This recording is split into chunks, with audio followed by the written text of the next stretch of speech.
കുറ്റം ആര് ചെയ്താലും അത് തന്ത്രിയെന്നോ മന്ത്രിയെന്നോ നമുക്ക് പറയേണ്ടതില്ല. കാരണം നിയമവ്യവസ്ഥ അനുസരിച്ച് അയ്യപ്പൻ്റെ സ്വത്തുക്കൾ സംരക്ഷിക്കാൻ ബാധ്യസ്ഥരായിട്ടുള്ളവർ അത് ചെയ്യാതിരിക്കുകയോ അല്ലെങ്കിൽ ആ മോഷണത്തിൽ പങ്കാളികളാവുകയോ അതിൻ്റെ ഗുണഭോക്താക്കളാവുകയോ ചെയ്തിട്ടുണ്ടെങ്കിൽ അത് തന്ത്രിയെന്നോ മന്ത്രിയെന്നോ വ്യത്യാസമില്ലാതെ അവർ നിയമത്തിന് വിധേയമായിട്ട് തന്നെ പോകണമെന്നുള്ളതാണ്. പക്ഷെ അദ്ദേഹത്തിൻ്റെ അറസ്റ്റ്, ഈ തിരക്ക് പിടിച്ചുള്ള അറസ്റ്റ് ദുരൂഹതകളുള്ളത് തന്നെയാണ്, ഇല്ലെന്ന് നമുക്ക് പറയാൻ സാധിക്കത്തില്ല.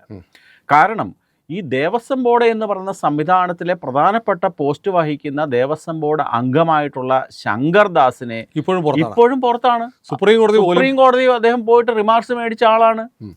അത്തരത്തിലുള്ള ഒരു വ്യക്തിത്വം പുറത്തു നിൽക്കുകയും അതിനേക്കാൾ ഇദ്ദേഹത്തിൻ്റെ റോൾ എന്തുമായിക്കൊള്ളട്ടെ, തന്ത്രിയുടെ റോൾ എന്തുമായിക്കൊള്ളട്ടെ, പക്ഷേ ഇദ്ദേഹത്തിനെ പറ്റി നാളിതുവരെ SIT എനിക്ക് തോന്നുന്നു ഒരു റിപ്പോർട്ടിലെങ്ങാണ്ട് അദ്ദേഹത്തിനെ പറ്റി പരാമർശം. അതെ